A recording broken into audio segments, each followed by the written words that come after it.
Welcome to the Deep Dive, where we take a stack of sources, articles, and research and really try to extract the most important nuggets of knowledge to get you well informed quickly. Today, I want you to picture something pretty compelling. Imagine a tiny, maybe almost invisible tether, just a thin rope holding back this massive, multi-ton giant. Or think about a slow, almost imperceptible cultural current, moving quietly, barely noticed, until suddenly bam, it transforms into this raging river carving a whole new path. That kind of imagery, that's really the core of what we're going to unpack today. It really captures the fascinating insights we're about to explore. It's a really, really good metaphor because we are diving deep into a, let's say, unique perspective on some recent pretty seismic shifts in American culture and politics. Our insights today come mainly from this piece called The 80% Awakens, how the export model of democracy collapsed at home. And this isn't just about, the headlines you see every day. It's about trying to understand the deeper currents, the hidden forces shaping things right now. It gives you a framework, hopefully, that connects events that might seem separate into something more coherent. Exactly. So our mission here is to pull out the most critical insights from the source. We want to explore the origins of what it calls this export model of democracy. Where did it come from? Who was it for? Then we'll look at how, and maybe more importantly, why, it got applied right here at home, domestically.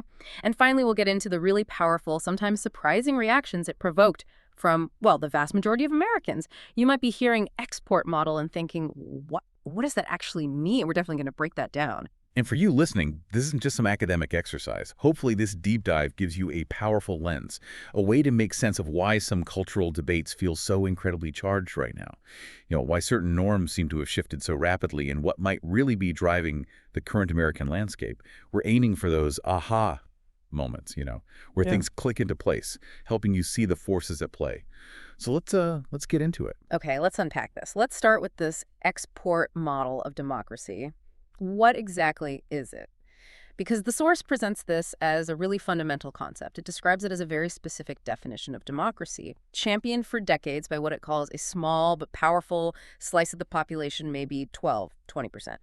And here's the kicker, right? This was the exact same definition they had crafted and were, well, exporting overseas. Yeah, that's the fascinating part. This export model wasn't really designed for, say, the United States, not for a long-established democracy. It was crafted, refined even, as a tool for nation building. It was meant for countries coming out of very different situations. Think, post-dictatorship states, places transitioning from monarchies or societies rebuilding after major wars. That was the intended audience. So it was like a kit, a democracy starter pack with a moral blueprint designed specifically to be shipped abroad. That's a great way to put it. And the source points out this dual nature it had. On one hand, sure, it was aspirational. It was about selling the brand of America globally, an idealized version. But the source also argues it had this other side, a subtly manipulative one. The goal wasn't just modeling democracy, but maybe quietly shaping other cultures to fit our image, or at least this specific group's image of democracy. This could mean pushing certain electoral systems, certain views on rights, certain NGO structures, things that align with a particular, maybe progressive worldview. Peace calls it a moral blueprint, or, I like this one, an etiquette class, designed purely for overseas, for people who supposedly needed teaching. An etiquette class for nations. Yeah. That's quite a frame. Okay, so explicitly designed for abroad. What happened when this very specific outward-facing model started getting applied here at home? Because the source is pretty clear. Most Americans, the vast majority, never really signed up for this version domestically. Right, and that's where it gets really interesting. You see this relatively small but powerful elite, that 12 to 20%, often in specific places like big cities, universities, they start applying this exact same definition inside the U.S. Yeah. It seems they genuinely believed their interpretation was the only valid one, the one true way for America, even though it was designed for somewhere else entirely. It's like they brought that etiquette class home and started insisting everyone follow its rules from New York to Nebraska. And the majority, that 80, 90%, how do they react when this started happening internally? It sounds like for a long time it was mostly tolerance, passive acceptance. That's spot on. For decades, the source says, the vast majority just tolerated it. They mostly got on with their lives, focusing on their families, their communities, local schools, churches, their own established norms. This whole export model thing with its specific definitions and cultural rules, it was largely just background noise for them. Yeah. The source uses this great phrase, a tether that didn't pull. It didn't really seep into their daily lives, didn't disrupt their towns or schools or churches in a big way. They didn't ask for it, didn't sign up for it. But crucially, it didn't really impose itself on their immediate world. Not yet, anyway. And there's that quote you mentioned, nobody asked for the etiquette class, nobody wanted the kumbaya. That really sums up the feeling, doesn't it? That passive allowance. It perfectly captures it. It shows this framework wasn't chosen or demanded by the majority. It was presented to them. Their quiet compliance wasn't really agreement. It was more like ignoring it or letting it exist off to the side, as long as it stayed mostly irrelevant to their core lives and values. It highlights this big gap between the elite's vision and the majority's reality. They weren't really on the same page at all. Which leads us to that central analogy the source uses, the baby elephant. It's such a striking image for understanding this slow, unspoken conditioning. Can you explain that? Oh, it's perfect for this. Imagine a baby elephant tied to a small sapling, just a little tree. As the elephant grows, it learns, by pulling against the rope, that it just can't break free. It internalizes this. It gets conditioned to believe that tether is unbreakable. And the amazing part is, even when it's a huge adult elephant strong enough to easily pull that tree right out of the ground, it won't even try. Not because it physically can't, but because it never learned it could. Yeah. It believes the tether is absolute. That's the power of long-term conditioning. So how does that apply to this export model group's strategy? It wasn't like overt control, was it? Not dictatorship. No, not at all. And that's why the analogy works. The source argues that for decades, this 12–20% group kept the majority sort of in line. Not through overt domination, but through a slow, unspoken conditioning. Yeah. Their strategy was subtle. You don't need force if you control the cultural levers, the things that define what's normal, what's acceptable, what's seen as progress. And these levers were mostly in influential places. Big cities, top universities, national media, later large corporations, big foundations. From inside these bubbles, they could sort of convince themselves they were winning hearts and minds. Even while, as the source says, most of the country was simply ignoring you, their influence came through shaping narratives, setting trends, defining acceptable talk, often without the majority even realizing they were being conditioned. It really does sound like a slow, quiet shift, like tectonic plates moving almost invisibly. And the source says this worked for so long because it was gradual. Absolutely key. American culture, historically, absorbed change like that, slowly, subtly, like tectonic plates. You wake up one day and the landscape looks different, but you barely notice the movement. It was a take what you want and leave the rest kind of thing. Think about jazz, right? Came from specific subcultures, slowly seeped into the mainstream. Yeah. Or bagels used to be niche, now they're everywhere. Or even, a sitcom like All in the Family back in the 70s. It could shift perceptions gradually without feeling like a lecture. People adopted things voluntarily at their own pace. And because it felt voluntary, like a choice, it never triggered the immune system of the majority. No feeling of being forced. It was absorbed, not resisted. But, and this is the big pivot, this slow pace is about to change dramatically. And that's where things start to unravel. Exactly. Let's move into that. Because the source is clear, sometime in the last decade, accelerating recently, the whole cultural pace just changed dramatically. The ocean liner of American norms, moving so slowly, suddenly got steered like a cigarette boat. That's a really jarring image, that sudden shift in speed. It's incredibly powerful imagery. It highlights the abruptness, the sudden urgency. This same elite group who'd spent years honing the export model for abroad suddenly starts applying it here with the urgency of a 5-year plan. This wasn't gradual anymore. It felt accelerated, intentional, top-down, driven by the sense of moral imperative, maybe, like they were absolutely right and time was running out. The timeline just shrank. And the most crucial change, the source argues, was that it became opt-out instead of opt-in. That's a huge philosophical shift in how culture spreads, isn't it? It's fundamental, absolutely fundamental. The old way was take what you want, leave the rest, a cultural buffet. But the new approach with this speed became you will take it all and you will smile while you do it. Consent, which used to be about choice, adoption, persuasion, it just became assumed. It wasn't about integration anymore. It was about compliance, mandatory compliance. And the moment you take away choice, the moment change feels imposed, not invited, well, you inevitably create resistance, deep resistance. It wasn't assimilation. It felt like an order. And the source really points to the COVID years as the breaking point, which makes a lot of sense, right? Millions faced restrictions they'd never imagined. Oh, definitely. Yeah. The COVID years were absolutely a catalyst, a critical moment that just exposed all these underlying fissures in society. For maybe the first time in their lives, millions of Americans faced government rules that hit them right where they lived. Deeply personal stuff. Can't go to church, can't see family for holidays, small businesses shut down, kids out of school. This wasn't abstract theory. It was real, it was pervasive, and often it felt totally arbitrary. And during that time, that phrase, rules for thee but not for me, just became constant. A running joke, the source calls it, but a bitter one. Yeah. How did that hypocrisy affect trust? Well, the source is emphatic. Nothing corrodes legitimacy faster than hypocrisy. And people saw it everywhere, or at least perceived it everywhere. They saw how protected classes seemed to get special allowances, how exceptions were made for favored causes, how enforcement of these really strict rules felt incredibly selective. Your small shop is closed, but maybe a big box store is open. Or you can't have a small family gathering, but massive street protests for certain causes were allowed, even praised by officials. That created this really visceral sense of unfairness, a two-tiered system. And it just shredded trust in institutions and authorities across the board. And the source also mentions that during this time, the idea of equality kind of got quietly swapped for equity, but maybe not in the way people expected. Yes, exactly. The source notes equality was quietly replaced with equity, but then argues this equity was applied in ways that seemed to benefit the already comfortable more than the truly vulnerable. Oh, that's a really critical point. Equality traditionally means same rules for everyone, level playing field at the start. Equity ideally aims for equal outcomes by addressing disadvantages, sometimes meaning different treatment. But the source suggests this got distorted. While maybe the truly poor didn't see huge gains, elite members of historically marginalized groups, the well-connected, the Ivy-credentialed, the media savvy, suddenly found themselves in positions of unprecedented influence.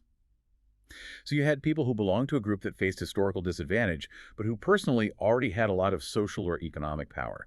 This led to the perception that the system was just reshuffling privilege, not really lifting up the masses. This sounds less like gradual change and more like, well, the source calls it a hostile takeover of the cultural operating system. That's a really strong term. It is strong, but it captures the feeling described in the source. The feeling that the intent wasn't just to add to the existing culture or integrate into it, like a hostile takeover in business. The new management didn't just want a seat at the table. They wanted to rewrite the menu, redesign the building, and tell the staff how to dress. For years, the majority mostly shrugged off changes, but only as long as they stayed in certain ZIP codes or behind certain paywalls, confined to elite universities, certain media, specific cities, background noise. But the tether snapped when these new rules reached their schools, their local governments, their community spaces. When it started hitting home in a tangible, unavoidable way, think curriculum changes in local schools, new flags or symbols in town squares, rules affecting your small business. That's when passive tolerance just evaporated. And that breakdown led straight to the cultural backlash. Right, the cultural whiplash the source talks about. It sounds like an immediate, almost reflexive pushback from that majority. It really was. A genuine cultural whiplash that seemed to catch the elite faction completely by surprise. Suddenly, things, words, images, ideas, norms that had been declared off-limits, widely seen as offensive or taboo for a while, they came roaring back into the public square, into everyday conversation. It was a rapid, often defiant reversal of what had been presented as the mandatory new standard. And the source gives some really concrete examples of this, doesn't it? Little things that signal a big shift. Yeah, it does. Like advertisers who had spent years tiptoeing around the old taboos, suddenly feeling free to rediscover the value of provocation. The example given is blue-eyed blondes could have great genes again. Seems minor, but it signaled a move away from certain strict rules about representation that had made that kind of imagery feel problematic, maybe too narrow or exclusionary. It showed a loosening of those self-imposed guardrails in mainstream media. And comedians, too, who felt increasingly boxed in, started testing the boundaries with language once banished, pushing back against what felt like an orthodoxy. The underlying message was clear. What was sold as progress now looked like overreach to many. And, as the source says, overreach invites reversal. It's like a natural correction when things go too far, too fast, too coercively. So this pushback, this reversal, was already happening, simmering away when Donald Trump returned to the presidency in 2025. The source says his return didn't cause it, but accelerated it. That seems important. It's a crucial distinction. The groundwork was already there. The resentment was building. The reversal was arguably already underway. But Trump's return definitely hit the gas pedal. In his first term, he faced a lot of obstacles, right? Bureaucratic resistance, court challenges, maybe not having the right people in place. This time, the source suggests, he came back prepared. He'd learned lessons, had a clearer strategy, and presumably a more aligned team ready to act. And what did that look like? What was the immediate impact of that acceleration? Well, according to the source, within just 8 months, decades of policy infrastructure, from DEI mandates to ESG targets, were dismantled or sidelined. Now, DEI, that's diversity, equity, and inclusion policies, in workplaces, schools, government. ESG is environmental, social, governance criteria, often used in investing in corporate strategy. Wiping those out or pushing them aside so quickly shows a really swift, deliberate rollback of norms and policies built up over a long time, a major shift in priorities. And it's important to see both sides here, as the source presents them. For his supporters, this wasn't destruction, it was housekeeping, cleaning up perceived ideological excess. The asylum was being taken back from the patients, is the quote used, suggesting a return to sanity. But for his opponents, it looked like authoritarianism in broad daylight, a dangerous dismantling of progress, a threat to democratic norms. Deeply divided views, obviously. High stakes. But underneath all this, the source points to what it calls the uncomfortable truth for that elite group pushing the export model. They never secured true buy-in from the majority. Exactly. That's the absolute core of the argument. They mistook tolerance for endorsement. They saw quiet compliance, or maybe just people ignoring them, and thought it meant agreement, that everyone was on board ideologically. And, as the source says bluntly, when you mistake quiet compliance for ideological agreement, you set yourself up for collapse. Their influence wasn't built on genuine, widespread acceptance. It was built on a lack of active resistance, which is a much weaker foundation. It's a classic blind spot, right? Yeah. A vocal minority controlling the narrative often assumes the silent majority agrees, but that silence can hide deep resentment. So this backlash, this reversion, it isn't necessarily something brand new popping up, but maybe, as the source puts it, a return to what was always there waiting beneath the surface, like America's cultural immune system reasserting itself. That's a powerful analogy used, like Afghanistan reverting to tribal ways when foreign influence pulls back, or post-war coalitions falling apart once the occupying power leaves. Now, these aren't direct political comparisons, obviously, but they illustrate a sociological point. When an imposed system, one that lacks deep roots or real buy-in, loses its power, the underlying older culture tends to reemerge.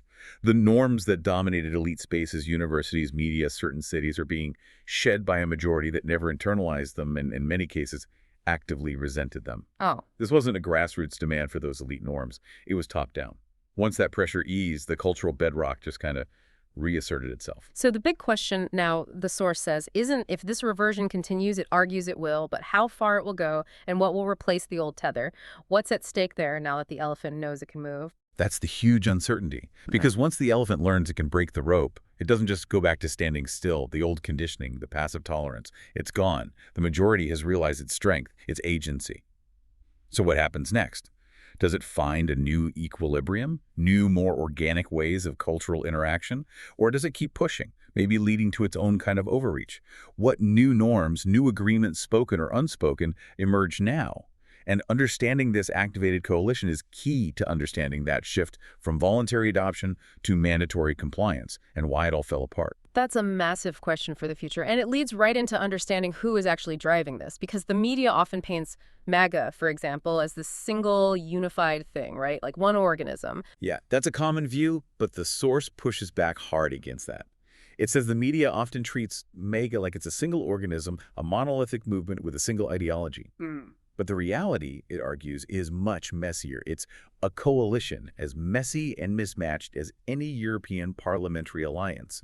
And thinking of it as a coalition, not a monolith, really changes how you understand its motives and its staying power. And it uses that analogy with Germany's AfD party to make the point about coalitions. Can you explain that? Sure. In Germany, the AfD, which is nationalist, populist, far-right, it's become quite popular electorally, but it's locked out of actual power, because every other party, no matter how much they hate each other, has agreed to form a wall against it. That's a coalition working to keep one group out. What the source argues is happening in America is the mirror image, a broad coalition forming not to keep someone out, but to actively push back and assert its own cultural priorities. Okay, so not a wall keeping one faction out, but a diverse group forming to push back against the previously dominant cultural faction. How did this counter-coalition get activated? Well, up until early 2025, that 12-20% group, the elite progressive wing, as the source calls it, held nearly every lever of institutional power. Think about it. The White House, most Big city mayors, blue states, the university system, national media, top bureaucratic jobs, they had the apparatus. They didn't really need a broad coalition themselves.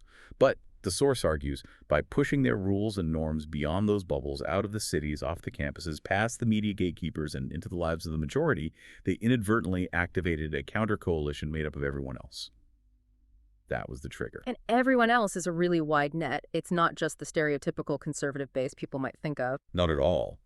The source really stresses the diversity here. It includes people like Dixiecrats who never forgave the Democratic Party for going fully coastal, older Southern conservatives maybe.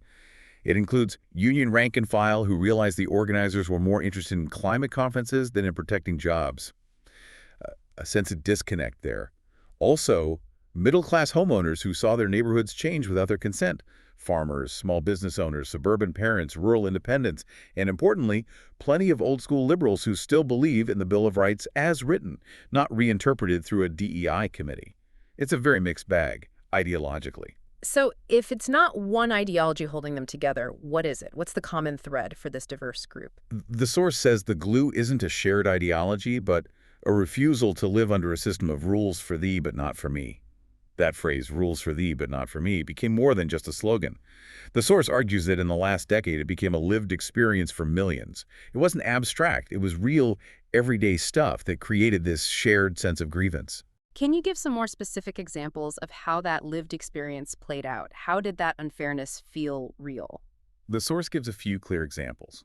Things like lockdowns for small towns, but waivers for big city protests.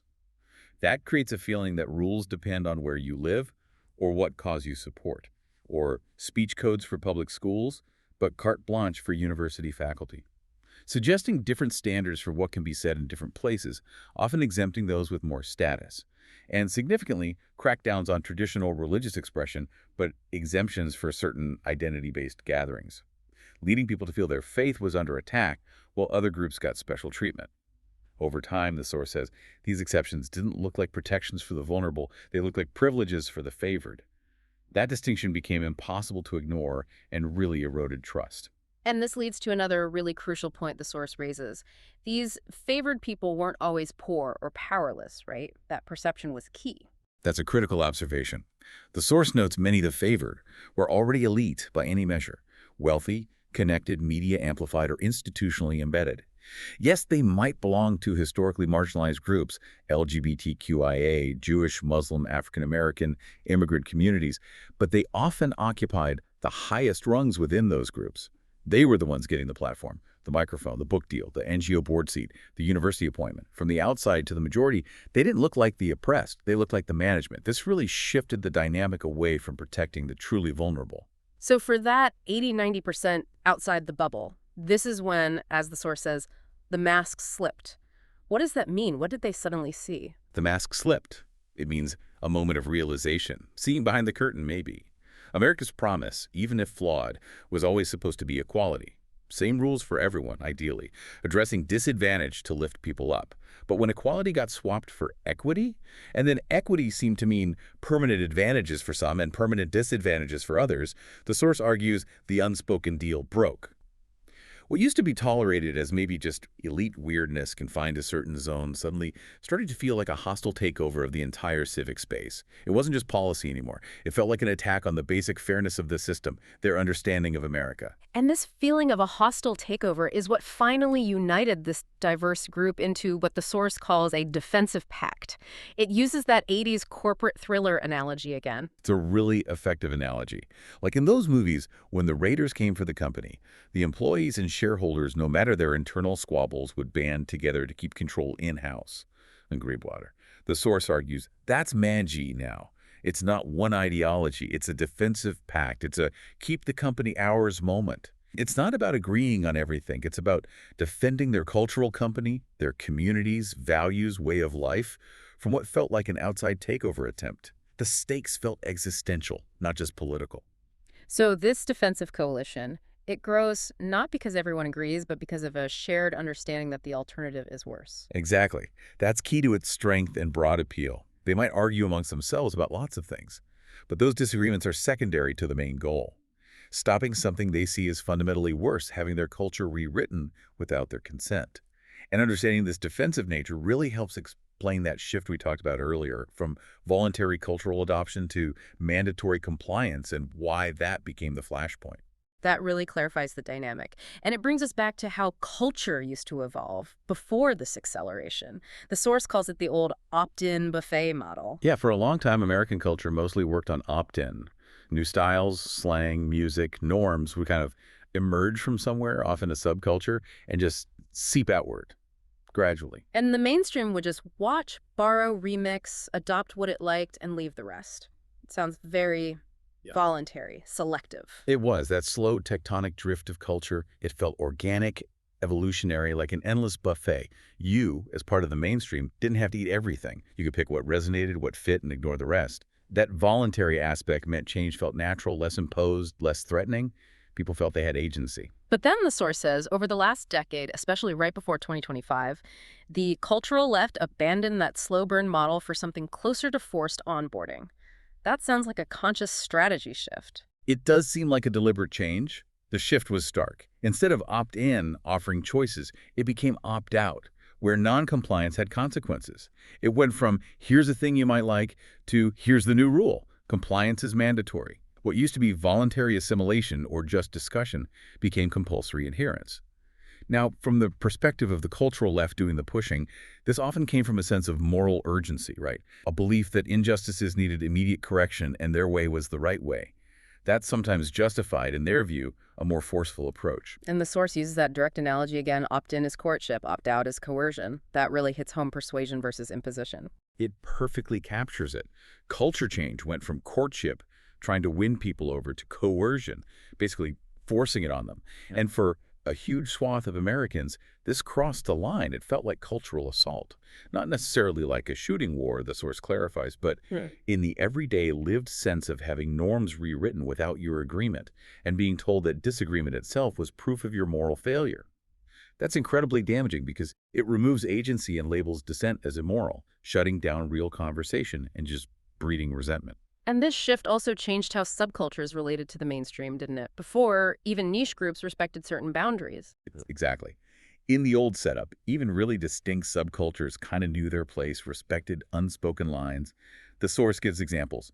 Brony culture stayed in convention halls, dedicated space. Furry culture stayed in its forums. Digital communities. Queer culture had Pride Month, pride parades, and dedicated spaces where the rules matched the vibe. Places for celebration in community. The mainstream was welcome to visit, cheer, and borrow, and often did. But crucially, there was no illusion that every small town needed a fursona club in its middle school or that every church potluck needed a drag queen host.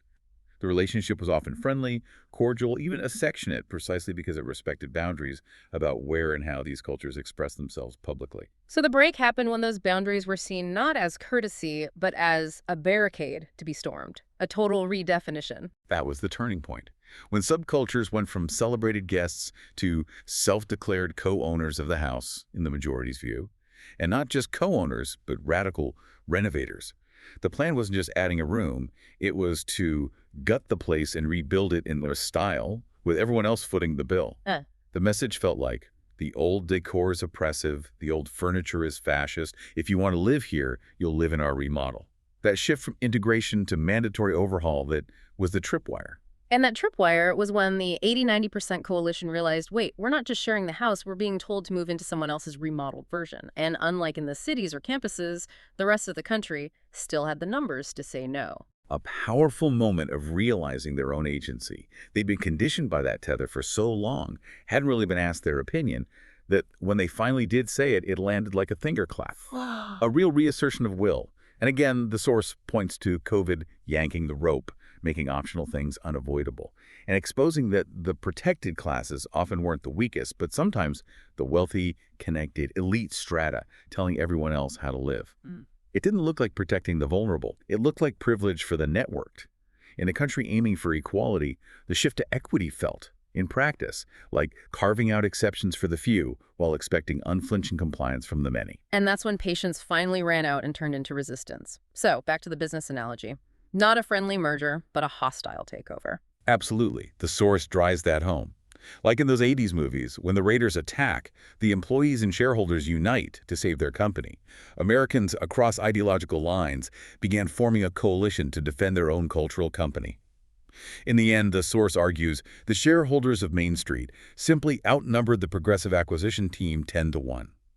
That numerical reality, plus the feeling of threat, created this powerful pushback. And this coalition, Magier, populism, whatever label, wasn't monolithic, not purely ideological. It was a strange bedfellows pact. That's right. Republicans, sure, but also disaffected Democrats, union workers feeling ignored, farmers, small business owners, suburban parents worried about schools, rural independents, people who'd never been political before. What united them wasn't love for one leader or one specific philosophy, but a shared refusal to be told that their culture was now a relic in need of demolition.